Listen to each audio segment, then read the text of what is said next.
Hai Mams, bulan puasa ingat untuk makan dan minum yang bergizi juga ya. Nah, kita bisa nih bikin minuman yang bergizi dan ini tuh banyak sekali manfaatnya. Buat ibu hamil khususnya, ini tuh cocok banget untuk ASI booster. Nah, kali ini aku bikin es susu kurma jelly tanpa tambahan gula, tapi rasanya tuh udah manis, manisnya dari kurma dan ini tuh enak banget.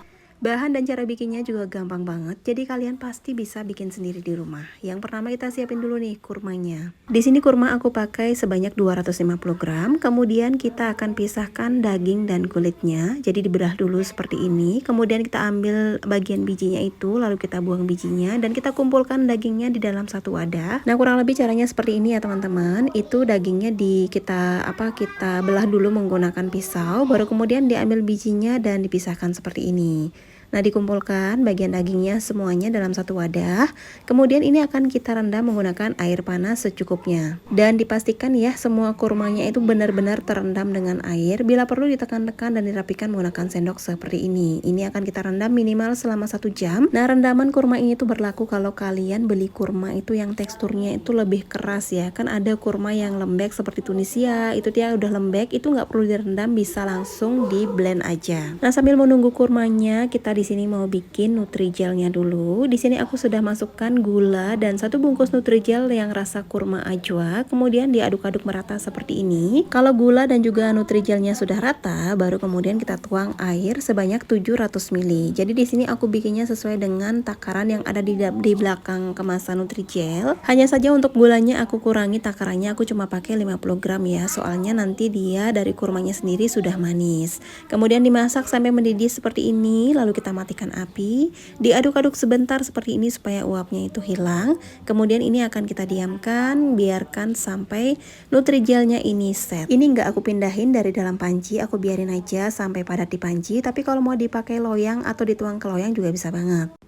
Nah, sekarang kita balik lagi ke kurmanya. Ini kurmanya udah aku diamkan minimal 1 jam ya. Kalau misalkan masih kurang lembek bisa didiamkan lagi lebih dari 1 jam. Kemudian ini akan kita pisahkan air dan juga daging kurmanya. Jadi yang diambil dan dipakai itu cuma daging kurmanya aja ya teman-teman.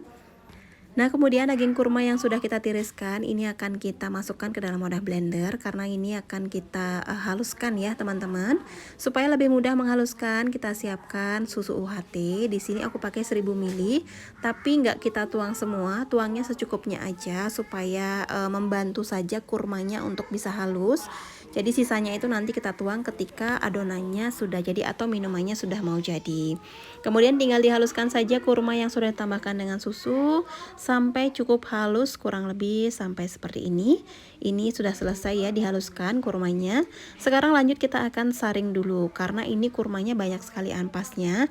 Jadi diusahakan disaring ya. Nah, seperti ini ampasnya kalian bisa lihat sendiri, super banyak banget ampasnya. Jadi ini harus banget untuk disaring.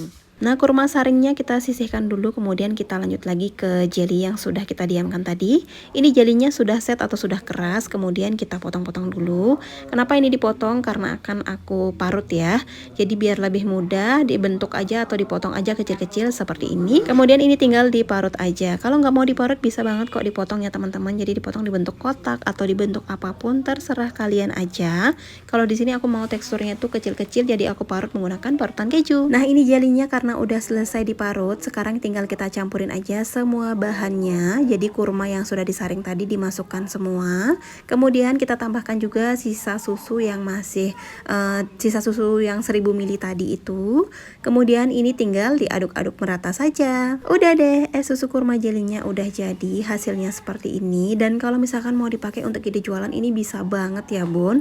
Kalian tinggal packing aja sesuai selera. Kalau di sini aku menggunakan standing pouch seperti ini yang ukuran 10 ya, diisi. Kalau misalkan mau diisi es batu dulu bisa banget, tapi kalau mau dijual versi original tanpa es batu seperti ini bisa dijual mulai dari harga 8.000 sampai 10 ribuan karena satu pouchnya ini bisa jadi 2 pouch kalau ditambah dengan es batu ya. Nah, gampang banget kan cara bikinnya, jadi langsung aja bikin di rumah. Selamat mencoba dan semoga berhasil.